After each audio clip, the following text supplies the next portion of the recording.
유한타증권의 유동원 글로벌 자산 배분 본부장님과 함께 오늘도 이 시간 함께 해보도록 하겠습니다. 어서 오세요. 안녕하세요. 어서 오세요. 반갑습니다. 우리 이제 유동원이라는 이름보다는 갓동원이라는 이름이 더 왜 잘 그러세요? 어울리는 것 같아요.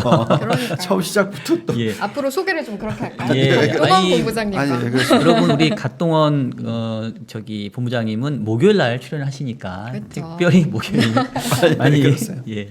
부담스럽게. 하겠습니다. 네. 예. 일단 저희 오늘 주제를 보니까 서머랠리 구간 투자 전략 네. 요거잖아요. 네. 어떤 내용들을 좀 준비하셨는지 한번 들어볼까요? 네, 우리가 지금 뭐 장기적으로 시장에 대해서 좋게 보고 있는데 전체 큰 그림 그려드렸고, 그죠? 그리고 네. 나서 이제 업종별로 지금 들여다보고 있고, 지난주에 와서 IT, 그 다음에 바이오, 그리고 또 원자재, 예, 이쪽을 들여다봤죠. 그래서 이제 오늘은 남은 업종들 중에서 뭐 신재생 에너지와 그다음에 소비재가 있는데, 네. 예, 오늘은 신재생 에너지 쪽으로 좀 더 초점을 맞춰서 얘기를 하고요. 네.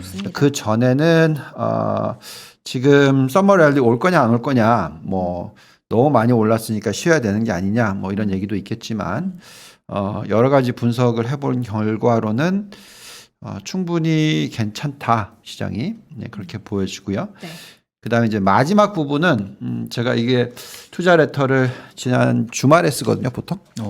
그래서 그 주말 동안에 열심히 들여다 보니까 그 은 가격이 좀 올라갈 것 같더라고요. 은이요. 은이요. 그래서 은. 지금 대체 자산에 관련해서 비트코인은 조정을 받고 금도 좀 움직임이 둔하고 대신에 은이 좀 탄력을 받을 수 있을 것 같다. 뭐 이런 쪽. 그래서 우선 전체적인 큰 그림 한번 다시 보고 그다음에 업종은 신재생 에너지 보고 그다음에 대체 자산 쪽으로 보고 이렇게 하겠습니다. 네, 좋습니다. 네. 들어가시고요. 자, 지금 10년 국채 금리가 사실 오르지는 못하고 있어요. 그런데 독특하게도 지금 달러가 어느 정도 강세를 갖고 그다음에 금리도 안정을 찾는데 원자재 가격은 또 같이 올라요. 예, 그래서 이게 무슨 얘기냐면 그만큼 경기가 나쁘지 않다라는 얘기고요. 그다음에 이제 금리 같은 경우에는 유동성으로서 계속 낮게 유지를 시키고 있다, 이렇게 좀 보시면 될 것 같아요. 지난번에 왔을 때도 말씀을 드렸지만 인플레이션 자체가 그렇게 크지는 않을 것 같은데 전 사이클보다는 조금 세다라는 느낌을 받는다는 말씀을 드렸잖아요. 아니나 다를까 역시 이번에도 여러 원자재들이 가격이 마냥 빠지는 게 아니고 많이 올라갔다가 많이 빠지는 게 아니라 많이 올라갔다가 빠졌다가 다시 또 반등을 하는 그런 모습을 보여주고 있어서 실질적인 인플레이션이 어느 정도는 있다. 이거는 또 인식을 해야 되기 때문에, 자, 그래서 성장률 100% 다 들고 가기보다는 성장률 한 7, 그다음에 어느 정도 가치주나 뭐 산업재 이런 쪽도 30%는 들고 가셔야 된다. 뭐 이런 얘기를 해드리고 있죠. 어쨌든 그래도 큰 맥락으로서의 성장주 위주의 투자는 맞다. 네. 그래, 그게 이제 이 지금 10년 국채 금리가 얘기해 주는 거고요. 앞으로 이 10년 국채 금리가 아마도 1.5%에서 2.5% 사이의 박스권을 아주 짧게가 아니고요, 굉장히 길게 뭐 1년 뭐 이 정도 끝나는 게 아니라 뭐 3년, 길면은 뭐 7년 뭐 이런 식으로 어느 정도 박스권이 굉장히 길게 좀 유지가 될 것 같다라는 생각을 가지고 있습니다. 자, 그다음에 이 차트가 결국 이제 근원 인플레이션 부분인데 이 코어 인플레이션 자체가 짙은 파란색인데 지금 코로나19 이후에 상승은 하고 있어요. 그렇지만 지금 2%에 조금 못 미치는 수준이잖아요. 예. 그래서 이 베이스 이펙트라고 하죠. 그러니까 기저효과라고 하는 부분들, 코로나19에서 나타났던 현상들, 이런 부분들이 지금 이제 하늘색이고 실질적으로는 한 2% 정도의 인플레이션이다. 그래서 그럼 2% 인플레이션이 인플레이션이 없는 건 아니잖아요. 그렇죠. 적절한 거죠. 미 연준이 바라는 정도의 인플레이션이다. 여기서 조금 세게 보면 최근 뭐 원자재 가격이 올라가는 모습이 조금 불편하긴 해요. 오늘도 좀 많이 오르고 있죠. 예, 예. 그러면은 아마도 이제 인플레이션 숫자가 2%에서 많이 가면 2.5% 정도까지 그 정도로 보면서 어떤 정책 환경이나 금리 환경이 만들어질 것 같다라고 생각하고 있습니다. 자, 이제 이게 재밌는 차트인데 우리가 전에도 한번 보여드렸던 것 같아요. 우리가 얘기하는 건 이제 인플레이션과 금리 얘기를 좀 떠나서 그건 이제 당연한 거고 인플레이션이 너무 많이 올라가면 금리도 많이 올라가야 된다. 라는 걸 좀 떠나서 사실 정부의 입장에서 지금 사실 돈을 많이 썼잖아요. 그죠? 계속 지금 데스실링이라고 해서 미국 정부의 데스실링이라고 해서 계속 올라가고 있거든요. 그러면 그만큼 이제 채권을 많이 발행했기 때문에 이자를 많이 줘야 되는 거 아니겠어요? 그죠? 근데 금리가 높아버리면 재정의 구멍이 계속 나는 거잖아요. 예, 그래서 실질적으로 금리를 낮게 유지시킬 수밖에 없는 환경일 수도 있어요. 예, 그 부분을 좀 보는데 과거에 1940년도 이때 왼쪽 쪽에 보시면은 이때가 이제 2차 세계 대전 이후에 엄청나게 부양책을 썼어야 되는 때고요. 이게 전 세계적으로 다 일어났던 현상입니다. 그래서 정부 부채 비율이 굉장히 많이 올라갔었고 얼마까지 올라갔었냐면 아주 짧은 기간에 120% 가까이, 119% 나오죠, 저기요. 네. 근데 이제 그러고 나서 인플레이션 들어오고 안정적인 성장이 나오고 금리는 오히려 계속 낮게 유지가 됐으니까 부채 비율이 빠르게 하락했어요. 그래서 지금 보시면은 120% 건축까지 갔다가 쭉 내려와서 1970년대쯤 도달하니까 80년대쯤 도달하니까 거의 올라가기 전 수준까지 내려왔잖아요. 예. 근데 중요한 것은 그 시대를 보시면은 금리가 왼쪽 보시면 박스 보시면 2%에서 3% 정도에서 계속 유지가 됐어요. 네. 결국은 이게 이제 골디락스라고도 할 수 있겠죠. 낮은 금리가 이루어지면서 적절한 성장이 나왔고 여기에 이 구간에 증시는 자그마치 400% 이상, 450%나 굉장히 큰 폭의 상승을 하는 구간이 1942년부터 56까지 나타났었다.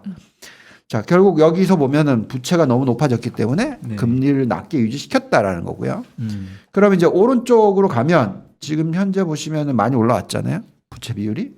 마찬가지로 여기에 맞춰서 상당히 금리가 떨어져 있죠.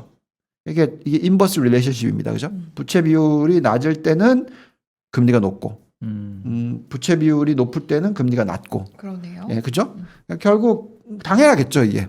정부 입장에서는 부채 비율이 낮으면 얼마든지 이자를 줄 수 있다고 생각하는 거니까, 그죠? 그래서 그런 지금 환경이다라고 말씀을 드리겠고, 그래서 지금 정부 부채 비율의 전망치 자체를 보시면은 지금 107% 넘어갔고, 2023년이 되면 120%까지 올라간다. 그러면 아까 전에 보였던 차트 요거 비슷한 수준이 되잖아요.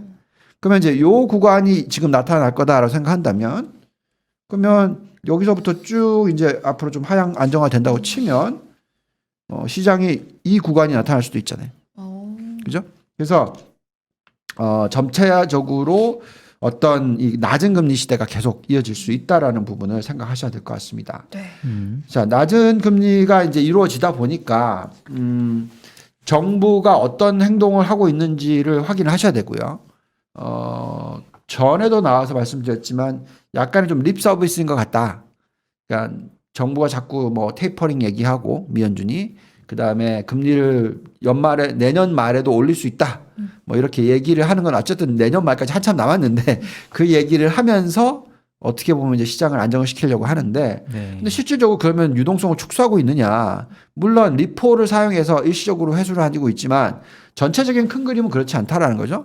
지금 보시면 미국의 M1 증가율이 실질적으로는 18.1%까지 올라갔어요. 올라가고 있죠. 근데 또 이 숫자가 되게 웃겼던 게 뭐냐면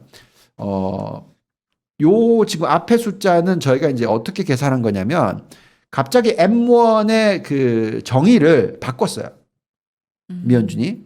네. 최근에 예, 바꿨나요? 최근 바꿔가지고 그 코로나가 터지고 나서 네. 그래서 상당히 많은 양을 추가로 더해서 숫자가 나왔어요. 그래서 그냥 단순 비교를 하면 막 300% 상승률 이렇게 나왔단 말이죠. 네. 그건 좀 잘못됐던 거고 왜냐하면 베이스가 틀리니까. 그래서 이제 저희는 어떻게 생각했냐면 그 정의가 바뀐 날부터 그때부터 한 달 지난 거 곱하기 12 그 다음에 2달 지나면 곱하기 6, 뭐 이런 식으로 해서 애뉴얼라이즈, 그러니까 연간 환산 성장률을 구해놓은 거예요. 그렇게 계산하면 어떻게 답이 나오냐면 말씀드린 대로 16%대였고요. 지금 오히려 더 올라갔습니다. 그러니까 미 연준은 지금 사실 돈을 덜 풀고 있지가 않고요. 오히려 계속 풀고 있다라고 보시면 될 것 같고요. 그 다음에 지금 밑에 차트가 뭐냐면 미 연준의 대차대조표 추이잖아요. 이게 이제 테이퍼링을 할 거냐 안 할 거냐 뭐 이런 이슈, 즉 양적 완화를 얼마나 하고 있느냐 하는 부분이잖아요. 근데 지금 이게 차트가 워낙 많이 올라가다 보니까 중간에 있는 저 2008년도 금융위기 때에 올라간 거는 진짜 뭐 간에 기별도 안 오는 올라간 것 같은 그런 느낌이죠. 되게 애교처럼 예, 느껴지네요. 애교처럼 느껴지죠. 예, 저게 1.35조 달러인데 저 때가 엄청나게 큰 산업재 버블을 만들어냈던 시대잖아요. 근데 지금은 그거의 3배란 말이죠. 3.95조 달러가 늘었어요. 게다가 지금 매주 늘어나고 있어요. 매주. 그렇죠. 지금도 양적 완화 계속 하고 있으니까. 네, 그래서 테이퍼링이라는 것은 계속 늘어난다라는 거죠. 네. 테이퍼링이 일어난다라는 것은 매입 규모가 줄어드는 것이지 매입을 안 한다라는 게 아니잖아요. 그렇죠. 예, 여기 보시면은 요 때는 떨어졌어요. 여기 보시죠. 네. 언제죠? 2018년. 실질적으로 이제 테이퍼링이 일어난 거는 여기서부터 이렇게 테이퍼링이 일어난 거고, 그죠? 그리고 이런 식으로 쭉 단계 이게 다 테이퍼링이 일어났던 때고, 네. 실질적으로 유동성을 회수한 건 여기죠. 그죠? 그렇죠. 조금 네. 부연 설명드리면 그때 이제 채권 만기 돌아오는 거를 재투자를 안 안 하는 해서 거죠. 자연스럽게 이제 채권이 상환돼서 연준의 대차조표가 조금씩 줄어들었죠. 그때는. 그렇죠. 근데 이제 지금 보시면 숫자가 뭐 오히려 좀 기울기가 올라가고 있잖아요. 네. 그래서 이런 상황에서는 제가 볼 때는 이 유동성이 충분히 풍부하다. 예, 그렇게 판단이 듭니다. 자, 그래서 우리가 이제 유동성을 가지고 전에 한번 봤던 건데 시가총액과 M2를 가지고 미국 증시의 상승 가능성, 뭐 상승폭 이걸 이제 비교해 보면 지금 나스닥이 18,000포인트, 그다음에 S&P가 거의 5,000포인트 정도까지 갈 수 있는 여건이 된다. 최대 도달할 수 있는 네. 밸류에이션 상에서 네. 그러는 거죠. 지금. 이건 유동성으로 놓고 본 겁니다. 그냥 유동성 지표. 그냥 M2와 시가총액을 비교했었을 때 과거의 고점하고 비교한 겁니다. 자, 이것은 이제 얘기해드린 거는 유동성이 풍부하기 때문에 시장이 좋다, 뭐 이런 얘기잖아요. 근데 유동성보다는 우리가 지금 보고 있는 것은 펀디멘탈. 네. 아까도 방송을 하시는 내용을 보면 센터장님 보면 유동성 장세에서 실적 장세로 넘어가는 부분에 있어서 실적이 좋아진다라는 것 자체가 결국은 경기가 얼마나 좋냐, 기업 실적이 얼마나 좋냐 하는 부분이잖아요. 그래서 미국 시장을 놓고 보면 그럼 얼마나 실적이 좋아질 건지에 대한 기대를 좀 해볼 수밖에 없거든요. 네. 그래서 그런 부분들을 한번 볼게요. 자, 보시면은 이게 어떤 차트냐면 하이힐드 좀비 기업들. 그러니까 하이힐드라는 것은 이제 리스크가 높은 기업들이라고 얘기를 하잖아요. 네. 예. 근데 최근에 하이힐드를 금리를 인플레이션을 제외하면은 하이힐드의 금리가 0%까지 내려왔다는 얘기도 들으셨죠. 그러니까 그만큼 이 여기 숫자를 보시면은 이 넷댓이라고 해서 순부채 규모가 2012년 이후에 급격하게 줄어들고 있는 모습이에요. 그죠? 그죠? 계속. 네. 최근에 2016년 이후에 올라가는 듯 했으나 다시 2020년에 또 떨어집니다.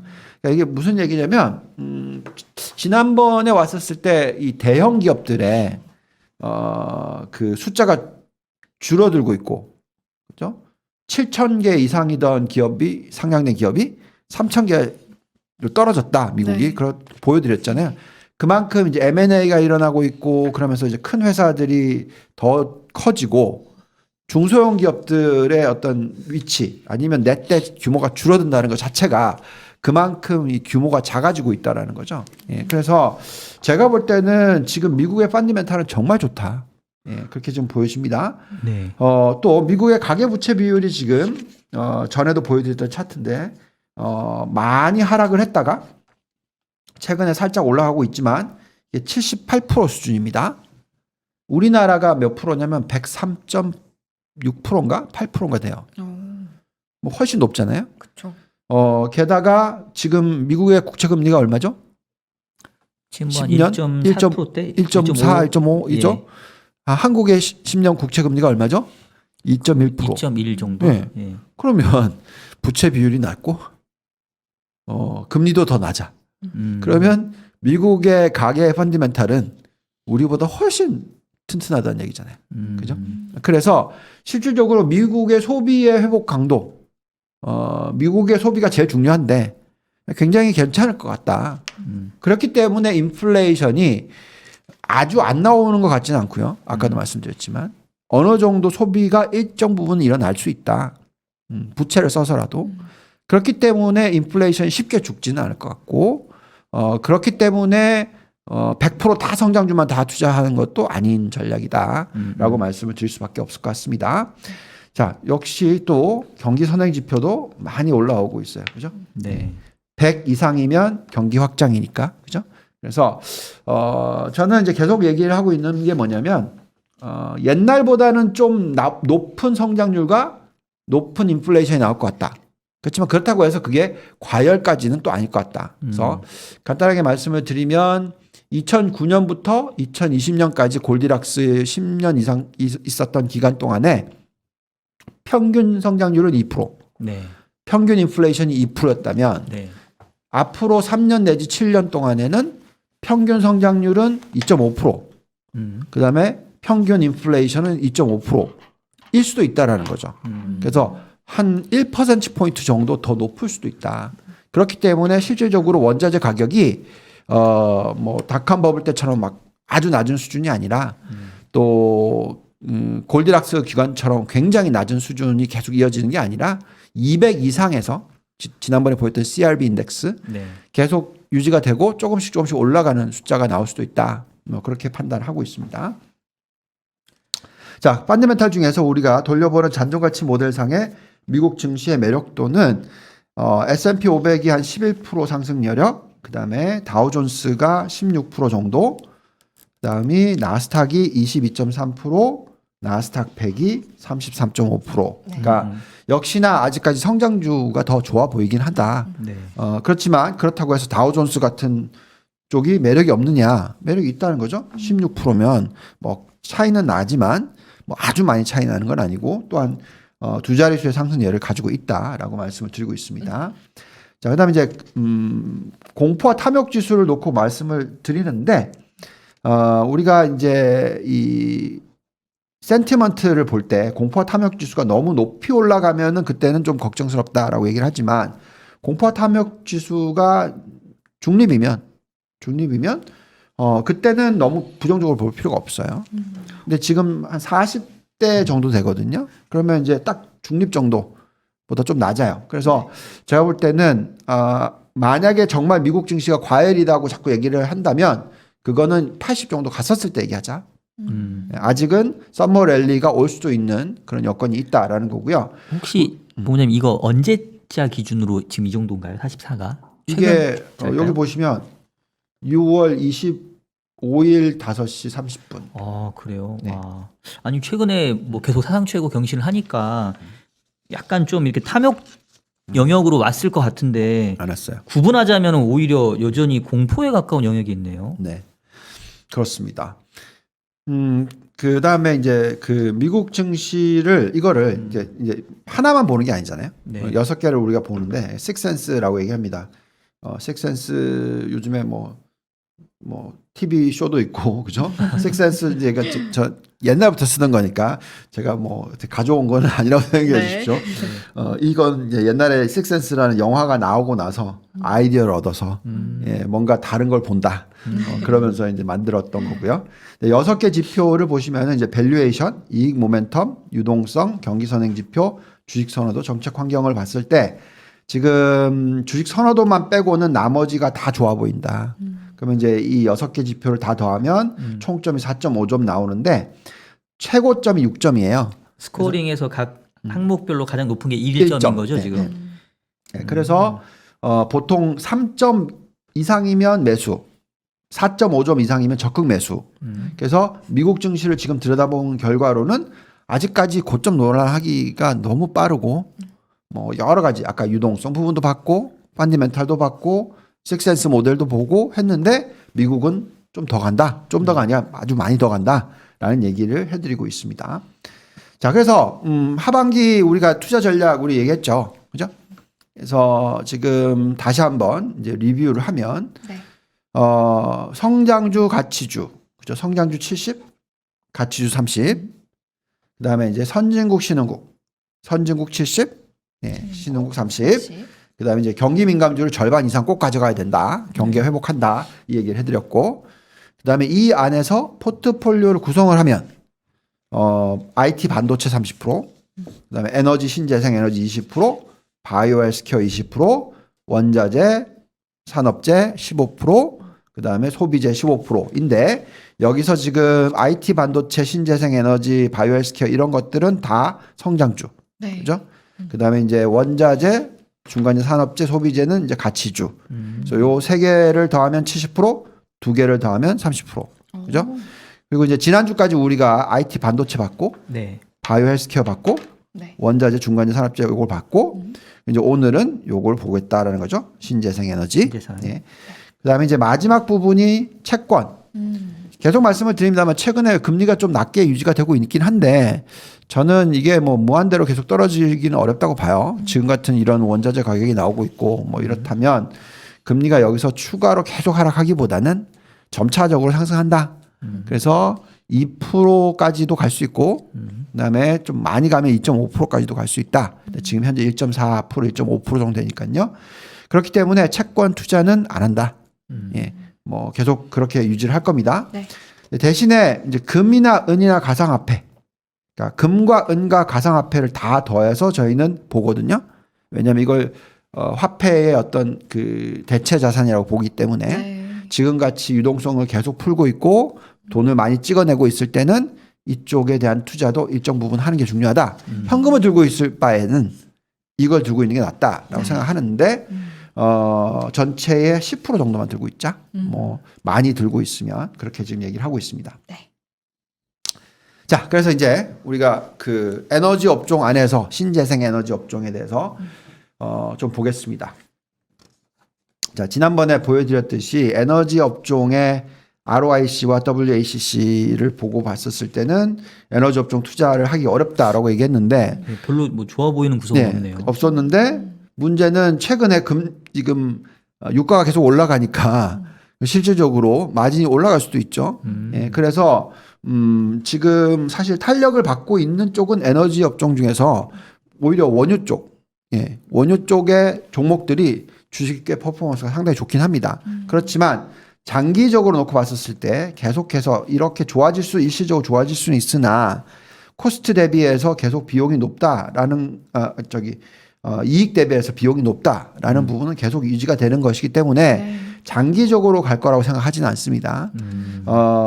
그렇기 때문에 에너지 업종의 투자는 전체의 20%를 유지를 하는데 그 안에서 20% 중에서 대부분 다 신재생 에너지 쪽으로 투자를 한다라고 말씀을 드리고 있습니다. 자, 그렇게 얘기해 드리는 이유를 놓고 보면은 어제 나왔더라고요. 영국이 이제 그 석탄으로 에너지 제너레이션 하는 거, LNG를 창출하는 거를 언제까지 0으로 만든답니다. 언제까지게요? 2024년이랍니다. 굉장히 빨리 오고 있어요. 얼마 안 남았어요. 예, 얼마 안 남았어요. 그래서 사실 뭐 신흥국이나 심지어 우리나라 중국 같은 경우에는 사실 여기에 나와 있는 이 에너지 중에서 이 석탄 비중이 상당히 높기도 해요. 네. 이게 정말 공해를 많이 일으키는 거잖아요, 사실. 그래서 이 부분이 빠르게 0으로 갈 거다라는 거잖아요, 언젠가는. 그래서 뭐 얼마 전에 뭐 여러 가지 우리가 이쪽에 대해서는 좀 조심하자라고 얘기를 하고 있고 네. 석유와 이 천연가스는 그래도 좀 버티고 있는데 왜냐하면 뭐 좀 잘 가공을 하면 이 환경에 미치는 영향이 좀 덜하다. 그러게요. 예, 얘기를 하고 천연가스도 뭐 어떻게 보면 뭐 덜하다 얘기를 하면서 어쨌든 얘기를 하고 있지만 중요한 것은 이 석탄만큼은 줄어들 것 같습니다. 그렇죠. 근데 이제 그게 굉장히 크잖아요. 지금 2019년으로 계산했었을 때 전체의 거의 4분의 1이잖아요. 예, 그래서 이 4분의 1을 나머지가 커버를 해줘야 될 거 아니겠습니까? 네. 그렇죠? 그리고 또 지금 4차 산업혁명이 일어나고 있으니까 에너지 수요 자체가 계속 늘고 있거든요. 그렇기 때문에 결국은 뭐 하이드로, 그다음에 뭐 심지어 원자력, 뭐 특히 풍력과 태양광 이쪽의 성장이 두드러질 수밖에 없다라고 말씀을 계속 드리고 있는 겁니다. 그리고 결국은 미국과 중국이 지금 싸우고 있는데 앞으로 이 규모의 경제를 일으켜서 어떻게 해서든지 코스트 다운을 빠르게 시키려고 할 거다. 이미 중국은 그걸 달성을 했고 안타깝게도 미국은 못 하고 있는데 요즘 규제를 하고 또 생산하는 걸 보면 굉장히 좀 빠르게 이쪽을 좀 치고 나가려고 경쟁을 하고 있다. 근데 이게 말이 되는 게 아직 매출이 갈 길이 멀잖아요. 그렇죠. 예, 그렇죠? 그렇기 때문에 이미 끝난 게임이 아니라 지금 중국이 대부분 다 잡아먹고 있지만 미국이 빠르게 어떻게 해서 이 지금 석탄 떨어지는 폭을 미국이 또 잡아먹으려고 하는 그런 노력은 있을 거라는 거죠. 네. 그래서 우리도 여기에 이제 동반 참여를 해야 된다는 부분이 있고요. 걱정스러웠던 부분이 이거였잖아요. 여기 나와 있듯이 지금 솔라 패널 관련해서는 중국이 생산을 뭐 미국의 거의 뭐 몇 배 넘게 하고 있다. 그래서 지금 사실 지난 안타깝게도 이 트럼프 대통령이 있을 때 이쪽을 전혀 개발을 안 했다라는 거잖아요. 근데 이제 지금 보면은 굉장히 빠르게 공장을 짓는다는 얘기들인지 뭐 이런 것들이 나오고 있어요. 실질적으로 그렇기 때문에 이제 그 사이에 신장을 공격하고 네. 그런 식으로 네. 지금 열심히 노력을 하고 있는 부분이 나오고 있습니다. 네. 자, 그래서 사실 보면 문제는 이렇게 성장을 잘 했었어요. 이게 이제 뭐냐면 솔라 관련된 직장 수가 늘어나는 폭이었잖아요. 네. 빠르게 올라갔다가 딱 보시면 언제부터 정체? 16년, 예, 17년. 언제죠 이게? 트럼프 대통령. 그러네요. 예. 너무나 안타까운 얘기죠, 사실. 그러니까 무슨 얘기냐면 경쟁을 오픈 경쟁으로 만들어 놔야지 사실은 성장을 빠르게 해요. 그렇지 않습니까? 자꾸 규제를 하면 어려운 것처럼 지금 우리나라 겪는 거 있잖아요. 부동산 가격. 하도 규제 많이 하니까 계속 올라가기만 하는 원래 자율 경쟁이 돼야 되는데 지금 이거는 굉장히 안 좋은 모습이었죠. 근데 어쨌든 이쪽은 굉장히 성장을 많이 할 수밖에 없다. 아까 보여드렸듯이. 네. 그러면 미국 쪽도 이쪽의 어떤 잡 크리에이션, 그러니까 직장을 늘어나는 폭도 빠르게 회복을 할 수 있을 것이다라고 생각하고 있습니다. 네. 자, 그렇다면 이 신재생 에너지의 앞으로 성장 이건 뭐 어마무지할 거다라고 생각을 한다면 그럼 대표적으로 어떻게 투자를 해야 되냐 이게 중요하겠죠. 보시면은 이제 ICLN이라는 게 가장 대표적인 클린 에너지 ETF입니다. 이 안에서는 이제 바이오 연료, 에탄올, 지열, 수력, 태양열, 풍력 다 들어가는 거죠.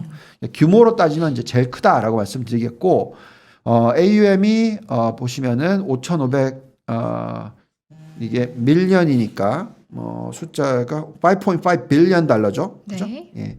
그러니까 거의 뭐 6조 정도 된다. AUM이고 수수료는 0.46%밖에 안 되고요.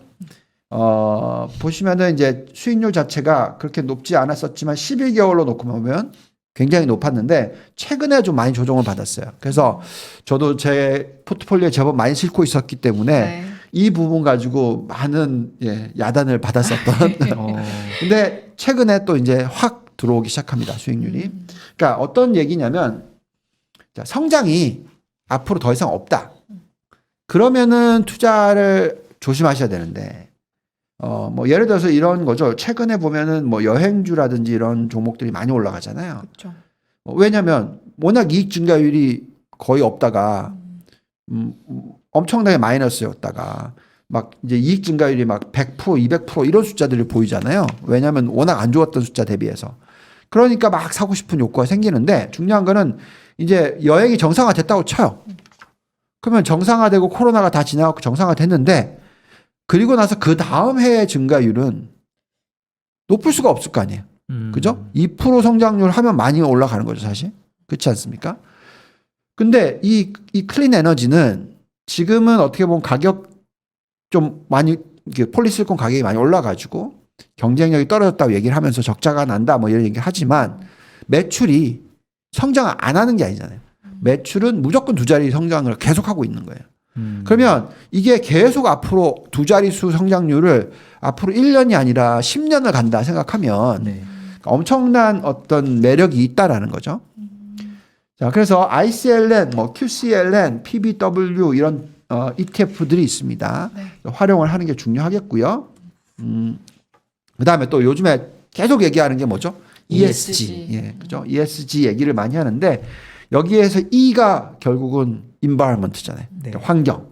그래서 이제 점점 더 기업들 중에서 ESG를 신경을 안 쓰는 기업이면 기업일수록 자본 조달 코스트가 높아질 거다. 그죠? 아니면 부채 조달 비용이 높아질 거다. 이런 얘기를 계속 하고 있기 때문에 이쪽은 계속 커질 수밖에 없다라는 얘기를 해드리고 있습니다. 뭐 결국 또 보시면은 글로벌 위협 요소의 1등이 뭐냐? 여기 올라가 있잖아요. 위에 두 개가 올라가 있어요. 뭐죠? 잘 안 보여. 잘 안 보이죠? 예. Infectious disease. 아, 전염병. 예, 코로나19. 예. 그다음에 오른쪽에 있는 거는 climate. 예. 뭐 기후 기후 변화. 기후 변화. 예. 대응을 못하는 경우인가요? 이 두 개가 가장 큰 리스크잖아요. 이 두 개가 다 걸려 있는 게 뭐죠? 신재생 에너지잖아요. 그러네요. 예. 계속 성장할 겁니다. 그래서 물론 주가가 최근에 이 신재생 에너지 주가들이 조정을 좀 많이 받긴 했어요. 그러니까. 예. 근데 중요한 거는 그 조정을 받기 전에 예. 대부분 다 200%에서 400% 주가가 먼저 많이 올랐어. 올랐죠. 예. 그리고 나서 50% 조정 받은 거예요. 다시 또 올라가기 시작합니다. 그래서 이게 굴곡이 심한 거예요. 그렇지만 성장은 계속 할 거다. 이게 굉장히 중요합니다. 자, 그러면 여기서 나와 있는 게 요걸 보시죠. 중요한 부분인데 왜 우리가 생각할 때 태양광과 풍력이 앞으로 계속 성장을 할 수밖에 없느냐라고 보면 지금 발전 단가가 정말로 많이 하락을 했어요. 와. 정말 높았던 게 2009년, 그러니까 10년 만에 예, 정말로 많이 하락을 했습니다. 89%가 태양광 발전 단가가 하락을 했고요. 풍력은 70%나 하락을 했어요. 그러니까 우리가 전에 보여드렸던 뭐 그 무어의 법칙, 바이오 다 보시면 비용 절감의 효과 그만큼 이제 효율이 높아지는 부분. 그러니까 마찬가지로 이 신재생 에너지 쪽도 그 효율이 좋아지고 있다라는 거기 때문에 그래서 성장주라는 거죠. 네. 자, 그러면 대표적인 ICLN의 매력도는 어느 정도 되는지를 우리가 잔존가치 모델을 좀 돌려봤어요. 그랬더니 지금 상승 여력이 지금 주가 대비해서 한 60% 이상 그리고 ROE도 지금 계속 올라가고 있고요. 보통 대표적인 성장주가 자리를 잡으면 ROE는 10%에서 끝나지 않죠. 20% 뭐 이런 식으로 올라갑니다. 그러면 이게 계속 올라갈 거라고 예상을 한다면 또 매출 증가율이 굉장히 높다면 당연히 투자할 만한 가치가 있다. 네. 그래서 보통 우리가 포트폴리오상에서 에너지 관련 업종에 투자를 20% 정도는 항상 하는데 그냥 유가 관련 쪽보다는 물론 지금은 유가가 훨씬 더 많이 탄력을 받고 있지만 장기적으로 놓고 봤었을 때는 신재생 에너지 쪽이 중요하다라고 계속 말씀을 드립니다. 자, 참고로 현재 ROE는 한 11%대 정도 네. 아직은 낮은 상황이고 네. 조금 장기에 걸쳐서 이렇게 지금 ROE 증가세를 계속 보시는 올라갈 거죠. 예. 왜냐하면 이게 효율이 계속 높아지는 거니까. 예. 이제 겨우 이제 그리드 패러티라고 하죠. 그리드 패러티라고 하는 것은 비용 대비 이익을 벌어들이는 것이 이제 흑자 전환을 한다. 이 타이밍이거든요. 보통 제가 전에 와서 제가 언제 어느 타이밍에 투자를 한다. 성장주에서 얘기했잖아요. 흑자 전환을 할 때. 네. 그러니까 매출이 계속 늘어날 때가 아니라 저는 흑자 전환을 할 때 투자를 한다라고 얘기해 드렸잖아요. 네. 근데 그게 지금 딱 일어난 게 신재생 에너지다라는 거죠. 물론 모든 국가가 다 똑같지는 않습니다. 근데 그걸 이루어낸 국가의 가장 대표적인 국가가 중국이다라는 거고요. 자, 중국은 왜 그러냐? 당연히 석유의 수입 국가니까 미국한테 항상 이렇게, 안 되니까 결국은 이쪽 신재생 에너지를 키울 수밖에 없죠. 그래서 신장 지역이 굉장히 중요했던 거고, 근데 지금 그거를 미국이 공격을 하고 있는 거죠. 참 어떻게 보면 치열한 경쟁입니다. 지금 이 시대에. 네, 자, 이건 뭐냐면 중국 회사들이에요. 4개의 회사인데 잘 안 보이실지만 죄송합니다. 네, 지금 보시면 중국 회사 중에서 지금 JC가 있는데 이건 제 포트폴리오에 들어가 있기 때문에 종목 이름을 말씀을 드릴 수는 없고요. 네. 네, 어쨌든 상승 여력이 지금 굉장히 높게 나와요. 잔존가치 모델상. 근데 제가 지난주에 나와서 반도체 얘기를 하면서 40룰 얘기해드렸죠. 40 strategy라고. 기억나세요? 그러니까 40 strategy는 뭐냐면 40룰은 뭐냐면 매출 증가율 네. 플러스 영업 마진율 또는 EBITDA 마진율 이거를 더했을 때 40이 넘으면 PBR 10배가 PBR이라 하죠. PSR 그러니까 매출의 10배 이하이면 이하일수록 매력이 있다. 네네. 이 룰이었거든요. 맞아, 그때 꿀팁 예, 공식 예, 예, 알려주셨잖아요. 그래서 우리가 쿠팡 사야 돼, 뭐 우리가 뭐 테슬라 사야 돼, 뭐 이런 걱정을 하실 때, 왜냐면 아니 매출이 지금 10인데 시가총액이 100이야? 말이 돼? 이렇게 생각하시는데 만약에 매출이 연간 70%씩 막 늘어나면 그게 금방 캐치업 되는 거잖아요. 예, 그렇기 때문에 항상 그 두 개를 보는 거예요. 그리고 왜 그걸 두 개를 더 하냐면 매출이 굉장히 높게 성장을 하는데 보통 그런 기업들은 마이너스 영업이익률 또는 마이너스 EBITDA 뭐 이렇게 나오니까 당연히 이제 매출이 높다라는 것은 그만큼 이제 나중에 성장을 하고 이익도 올라갈 수 있기 때문에 그렇게 보는 거거든요. 자, 그래서 이제 그거를 제가 한번 계산을 해봤는데 이게 어떻게 이거 계산한 거냐면 밑에 보시면 이제 40 룰에 이 숫자들이 있어요. 이게 이제 두 개를 더한 겁니다. 네. 위에는 영업 마진율과 더한 거고 밑에는 EBITDA 마진율과 더한 거예요. 근데 어쨌든 이 J라는 회사는 지금 40이 안 돼요. 얼마가 나오냐면 한 20에서 25 정도 됩니다. 네. 그러면 이제 40이 10배라고 계산하면 20이면은 10배 훨씬 낮아야 되는 거고 그러면 한 5배 정도 되겠죠. 절반이다 치면. 근데 문제는 PSR이 0.4예요. 1배가 안 돼. 되게 싼 거네요. 그러니까 그럼 엄청나게 싼 거잖아요. 네. 마찬가지로 C라는 기업도 마찬가지입니다. 지금 보면 올해가 이미 40룰을 넘었어요. 엄청나게 높은 성장률이에요. 근데 0.5배예요. PSR이. 아니 좋은 건데 이거 이름을 가리셔가지고. 그러니까 저도 그래서 지금 네. 이니셜이 네. 그 부채적인 이름으로 바뀌었으면 좋겠다. 근데 그 밑에는 있으니까. 그쵸, 그쵸, 밑에 그쵸. 이건 네. 융기 실리콘이라는 회사는 중국에 상장돼 있습니다. 네. 코드 여기 있어요. 네. 자, 보시면은 40 넘죠. 그죠? PSR이 10배야 되는데 지금 몇 배? 5배. 그럼 매력이 있다라는 거죠. 네, 충분히 상승 여력이 높다라는 거고요. 그다음에 오른쪽에 다촌 뉴에너지. 40 훨씬 넘죠. 뭐 지금 성장이 거의 그쵸. 엄청나죠. 네. 예. 근데 몇 배? 3.5배. 10배 가려면 한참 멀었죠. 예. 정말 매력이 있다라는 겁니다. 그래서 중요한 거는 중국 기업들이 사실 이 신재생에너지 특히 태양광에 있어서는 경쟁력이 있다라는 거고요. 근데 그렇다고 해서 지금 미국이라는 나라가 저렇게 공격해야 되는데 그럼 중국만 다 들고 갈 수 있냐? 꼭 그렇지는 않아요. 그래서 그냥 ETF를 활용하시는 게 좋다라고 말씀드리고 있고요. 네. 자, 그 이외에도 또 종목들이 있는데 미국에 상장되어 있는 가장 대표적인 풍력 ETF가 TPIC라고 있습니다. 근데 보시면 40이 안 돼요.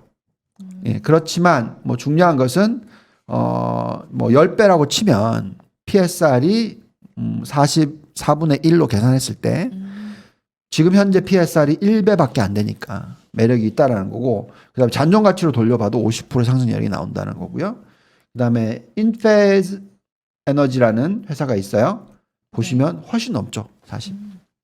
근데 지금 보면 PSR이 10배가 훨씬 넘어요. 예. 그래서 이거 투자해야 되냐라고 걱정을 하시겠지만 워낙 높다 보니까 40보다. 그래서 계산하면 상승 여력이 나오고요. 그다음에 지금 잔존 가치 모델을 돌려봐도 상승 여력이 나옵니다. 그래서 이것들은 미국 기업들이에요. 근데 미국 기업들은 역시나 아니나 다를까 PSR이 굉장히 높은 편이죠. 그 본부장님 보니까 약간 PSR하고 네. 그 40룰하고 네. 약간 좀 엇갈리는 것 같은데 만약에 둘 중에 하나를 기준으로 본다면 어떤 걸 더 중요하게 보는 게 좋을까요? 40룰하고 예. PSR하고 예. 저는 이제 PSR 낮은 회사를 사요. 사실률이 좀 낮아도. 네. 음. 왜냐하면 이 업종 자체가 네. 성장을 할 거잖아요. 네.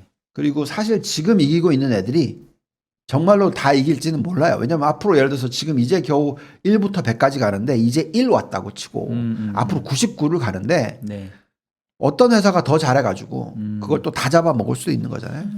그래서 결국은 PSR이 낮으면 좀 마음 편하잖아요. 이미 매출을 올리고 있는 거고. 예. 그래서 저는 이 40 룰이 좀 낮다 하더라도 PSR이 낮은 회사. 예. 그래서 저는 이 두 개를 들고 있겠죠. 네. 이미 질문의 답은 여기에 있었네요. 네. 그죠? 이미 있었네요. 네. PSR이 0.5, 0.4니까 네. 그렇게 투자를 한다 말씀드리겠고요. 그다음에 이제 ETF로서 투자를 하면 사실 종목 고르기 정말 어렵잖아요. 아까 그렇죠. 말씀드렸듯이 맞아요. 1에서 100까지 가는데 이제 1 왔으면 지금 이기고 있는 애들이 다 없어지고 다른 애들이 될 수가 있잖아요. 예를 들어 볼까요? 우리 옛날에 반도체 회사만 몇 개였어요. 우리나라에 정말 많았잖아요. 뭐 지금 SK 하이닉스지만 네. 옛날에는 현대전자, 그죠?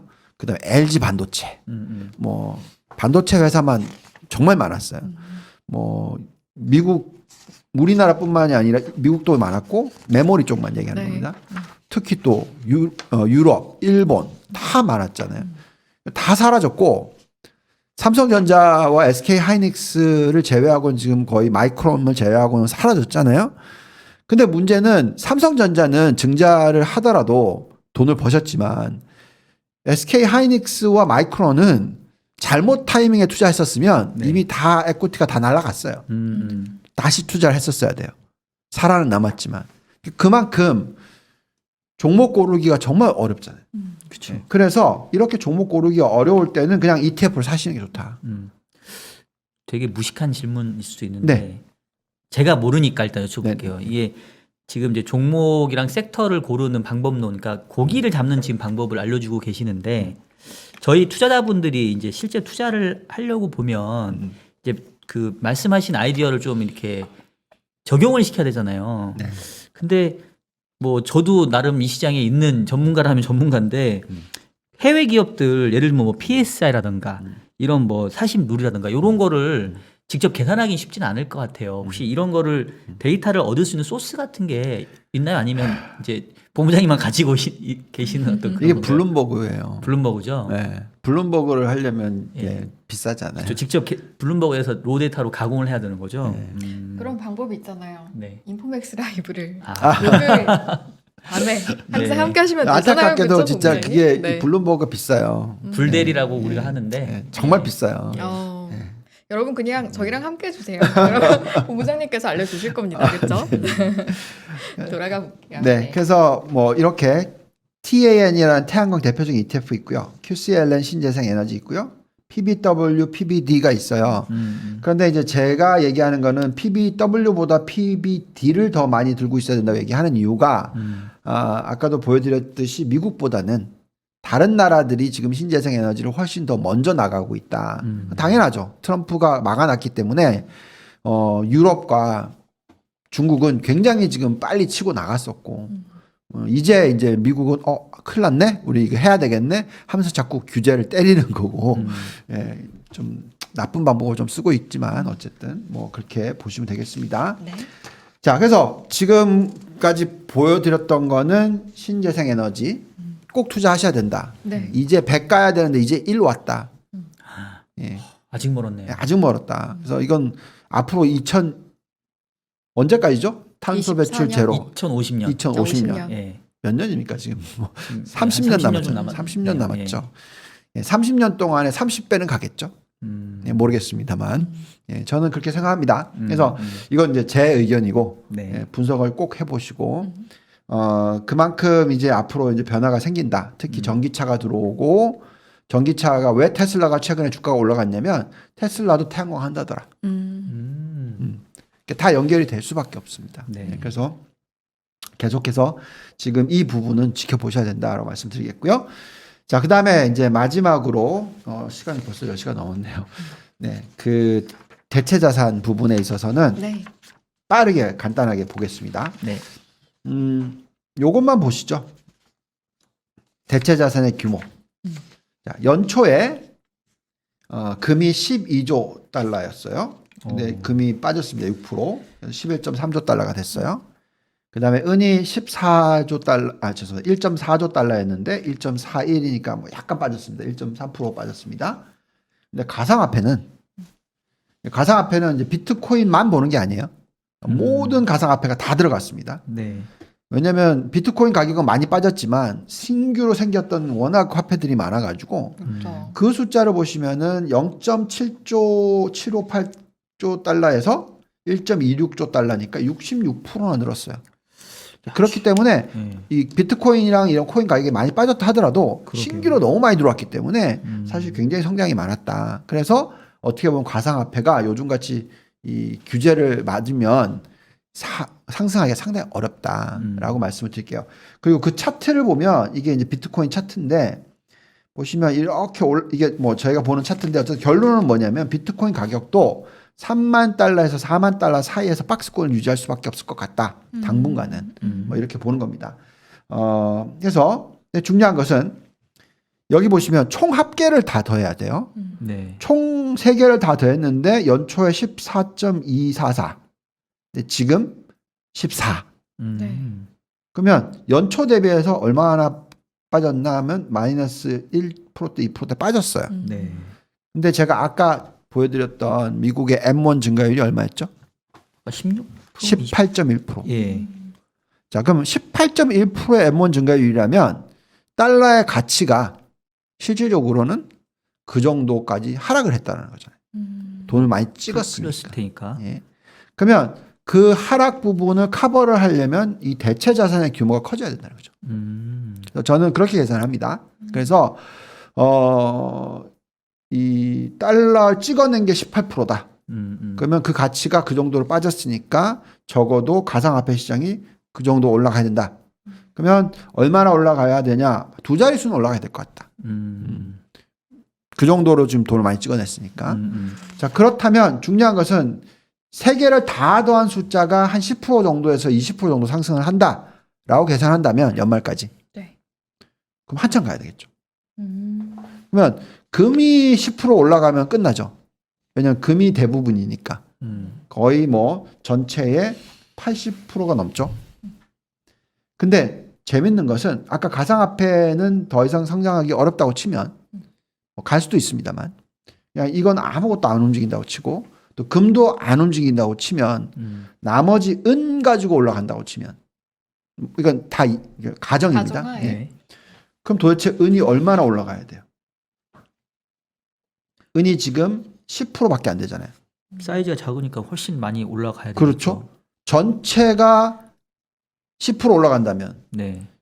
은이 10%면 은만 올라간다면 은 가격이 100% 올라가야죠. 올라가야죠.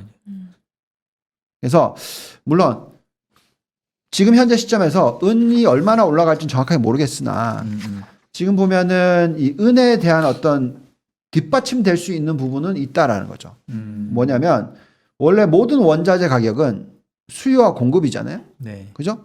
근데 여기 보시면 이게 은에 대한 수요입니다. 절반 이상이 산업재예요. 특히 4차 산업과 연결되어 있는 게 많아요. 솔라 패널, 전자전기, 배터리, 바이오. 그게 전체의 얼마? 50%가 넘죠. 51%. 네. 자, 그렇다면 이 수요는 계속 늘어날 거 아니겠어요? 그렇겠네요. 네. 그러면 공급이 한정적이다라고 치면 계속 이쪽은 가격이 올라갈 수밖에 없지 않을까요? 예. 그래서 저는 이 세 개를 보고 미국의 M1 증가율을 보고 미국의 M1 증가율이 앞으로 떨어질 건 떨어질 텐데 그래도 2자릿수로 성장을 할 것 같아요. 그렇다면 10% 정도의 성장을 연말까지 한다면 연말까지 은에 대한 투자가 좀 괜찮지 않을까? 그러면 금이랑 은, 가상화폐 중에 연말까지 보면은 은에 대해서 가장 좋아하는 게 은. 그 다음이 금. 그 다음이 가상화폐. 가상화폐. 그 다음이 금. 예, 그 정도로 지금 보고 있습니다. 뭐 금은 워낙 규모가 크다 보니까 네네. 올라도 얼마나 많이 오를지는 정확하게 모르겠고요. 네. 예, 그래서 그런 쪽에 좀 관심을 가지시고 여기선 지금 자료가 없지만 가장 대표적인 은 ETF는 SLV라고 해서 실버가 은이잖아요. 네. 외우고 싶습니다. SLV. SLB. 실버의 약자인가 보다. 네. 근데 이제 그거는 조금 말씀을 좀 이렇게 드려야 될 것 같긴 한데 지금 이제 본부장님께서 말씀하신 쭉 논리적인 배경을 보면 기본적으로 통화량은 계속 풀리고 있다. 그로 인해서 이제 돈 가치가 떨어지는 이른바 자산 시장에서 이제 인플레이션이 발생을 하는 거고 그 부분들을 이제 역산을 했을 때 각 자산군들이 가격이 올라야 이제 돈 가치 하락하는 이제 반대급부가 될 거니까. 그렇죠. 그리고 이제 섹터별로 봤었을 때는 이제 대체자산 시장의 비중을 감안해 보면 이것들도 가격이 오를 텐데 그 중에서 추려 보니까 은이 가장 모멘텀이 세 보이더라. 네. 뭐 이런 정도이신 그렇죠. 거죠. 예. 가상화폐가 네, 일시적으로는 얼마까지 갔었냐면 2.5조 달러까지 갔었어요. 그렇죠. 거의 지금 비트코인이 반토막 났으니까. 그러면 그게 연초에 오른 거거든요. 네, 네, 그러면 그때 오른 폭이 이게 100% 오른 거잖아요. 지금 여기에 가격 대비해서는 네. 지금 현재 가치 보면 그러니까 그 정도로 유동성이 갈 수도 있다라는 거죠. 그래서 어느 시점에서 요즘에 밈 주식 얘기하잖아요. 네. 근데 밈 주식 투자하는 사람들이 은 투자 얘기도 나왔었어요 얼마 전에. 그래서 뭐 이거는 다시 말씀드립니다만 원자재 투자는 굉장히 변동성이 심해요. 레버리지가 굉장히 많이 걸리고 그래서 가상화폐도 마찬가지고 네, 네. 그래서 절대로 자기 자산의 100%를 투자한다 이거는 정말 그건 말도 안 되는 얘기고요. 그래서 10%를 강조하신 그러니까 10%가 전체입니다. 금, 은 다 더해서. 네. 네. 다 그러니까 빼서. 하나의 자산으로 따지면 사실 10%를 전체로 가져간다면 포트폴리오 구성이라고 하면 사실은 8대 1대 1이죠. 그죠? 그래서 가상화폐를 근데 내가 정말 좋게 본다. 그럼 가상화폐를 3% 정도 들고 가는 거 괜찮은 거죠. 네. 은을 내 포트폴리오에 3% 정도 들고 가는 것도 괜찮은 거죠. 그죠? 근데 이제 혹시나 이제 제가 이제 이 자리에 앉아 있는 이유는 이제 본부장님 좋은 의견 주시는 거는 좋은데 네. 또 시청자분들이 또 궁금해하실 수도 있으니 이제 이런 의견에 그럼요, 대해서는 그럼요. 어떻게 하냐 이게 또 제가 할 역할인 것 같아서 그러니까 앞서서 제가 정리를 한번 했던 것처럼 근저에는 유동성이 계속 풀리면서 돈의 가치가 떨어지는 자산 가격 인플레가 계속 된다라는 이제 가정을 깔고 지금 논리를 전개해 주신 건데 네. 최근에 보게 되면은 물론 통화량 증가로 이제 늘어나긴 늘어나는데 흔히 말해서 사람들의 이제 기대 인플레이션들이 조금 조정을 받고 있잖아요. 네. 그러니까 지금 유동성이 늘어나는 건 맞지만 계속 늘어나겠냐. 이게 좀 더 이제는 줄어드는 국면으로 가는 게 아니냐라는 생각들이 좀 들기 시작하게 되면 지금 기본 전제로 삼았던 유동성이 늘어나면서 전체 자산 가격들이 이제 붐업 되는 그 부분들에 대해서 조금 기대치를 낮춰서 봐야 될 수도 있는 게 있죠. 아닌지 싶어서. 있죠. 그래서 말씀드린 게 네. 여기서 지금 보시면 연초 대비해서 마이너스니까. 그러니까 이게 만약에 지금 벌써 10% 늘었다. 네. 그러면 걱정을 하겠죠. 네, 지금 마이너스니까. 음. 그러니까 지금 연초 대비해서 지금 늘어난 규모가 네. 작년 동기 대비해서 18.1% 늘어났는데 그거를 그냥 올해 연초로 계산하면 한 10% 정도 늘어났겠죠? 6개월 동안. 근데 지금 대체 자산 전체 규모는 마이너스니까. 그래서 이미 벌써 오르지 못한 부분이 지금 있다. 아, 그런 펜탑 디맨. 네. 감들이 이미 조금 조정이 네, 됐다는 이미 벌써 거죠? 들어와 있는 거고, 근데 실질적으로는 그만큼 통화가 풀려 있으니, 그러니까 통화 M2 증가율이 10%대로 줄어든다 하더라도 네. 이게 마이너스로 가지는 않을 거 아니겠어요? 통화의 증가율을 마이너스로 가져갈 수는 없잖아요. 네. 예, 그렇다면 지금 현재 시점에서는 들여다볼 만한 가치가 있다. 그리고 그렇기 때문에 전체 포트폴리오에 다 사라는 얘기가 절대 아니고 네. 한 3% 정도는 투자할 만한 가치가 있다. 네. 이 정도로 보시면 되겠습니다. 알겠습니다. 여기까지 짚어보도록 하겠습니다. 네. 혹시 더 못하신 말씀 아니요, 있으실까요? 없습니다. 네. 저 이렇게 오늘도 꽉 채워서 아주 소중한 말씀들 들어봤는데요. 3부 여기서 마무리하도록 할게요. 우리 시장의 향방을 좌우할 또 하나의 변수죠. 여러 가지 중요한 글로벌 이슈들 그리고 시장에 대한 분석들 함께 봤습니다. 유한타증권의 유동원 본부장님과 이 시간 함께했습니다. 고맙습니다. 감사합니다. 고맙습니다.